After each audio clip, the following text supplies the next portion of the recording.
The opinions expressed in the video you are about to see are solely those of BoatTest.com and its test captain. Today I'm on a brand new boat from Regal. This is the 42 Sport Coupe, and the team at Regal tell me that they built this boat with performance in mind, so I'm going to put it through a full performance evaluation. For BoatTest.com, I'm Captain Steve. With half fuel, full water, and 2 people on board, we had a test weight of just over 21,300 pounds. Since this is an IPS-powered boat, a look at the engine room is in order, and on the Regal 42, it's easily accessed. Your IPS 400s are twin D4 diesels, supercharged 300 horsepower. For the quick daily engine checks, hatch right in the center of the cockpit deck. Now the 42 Sport Coupe weighs 19,500 pounds, and we've got 4-cylinder diesel installations. That makes me think we're going to get better fuel economy, so we'll have to check that out when we get it on its performance test. Twin IPS 400 diesels brought us to a top speed of 37.2 miles per hour while burning 30.3 gallons per hour for a range of 310 miles. Pulled back to a more economic 3,000 RPM, and we were traveling at 29.7 miles per hour while burning only 21.2 gallons per hour. Now our range increased to 352 miles with a 10% reserve. More interestingly, though, was the miles per gallon figures. From 2,500 RPM on up, they stayed relatively flat, so if you aren't planning on running the tank dry, there really isn't much cost per mile difference once you're on plane. For acceleration, we were up on plane in 6.5 seconds, cruising through 20 miles per hour in 6.9 seconds, and on through 30 miles per hour in only 13 seconds. Not bad for a 21,000-pound cruiser. You know, it's really easy to test a boat on a bright sunny day when it's flat calm, but this is real world. 3 to 4 foot rollers, 4 to 5 second fetch. Regal said put it out in it and see what it'll do, so we're going to.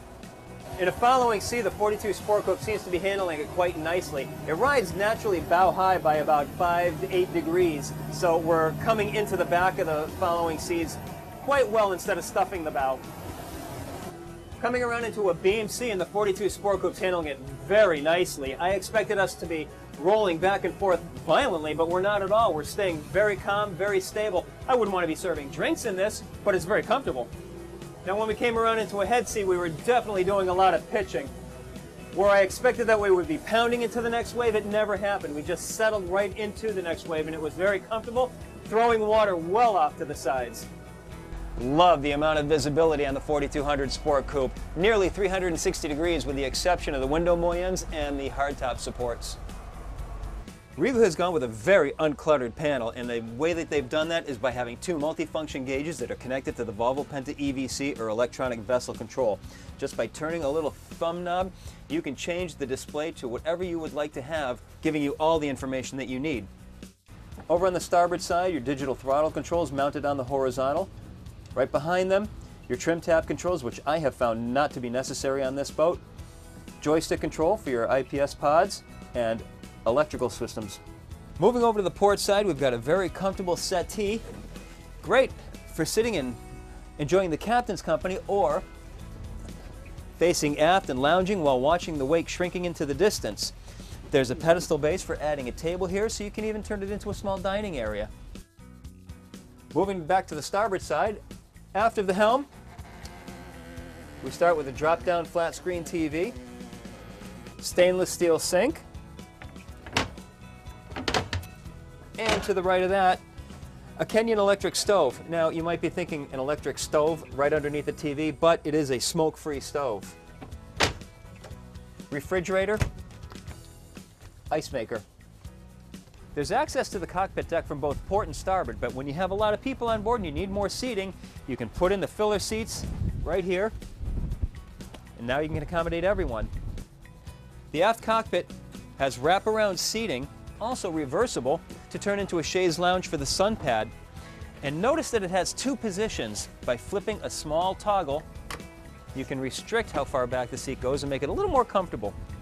Just underneath this side panel, battery switches and main circuit breakers.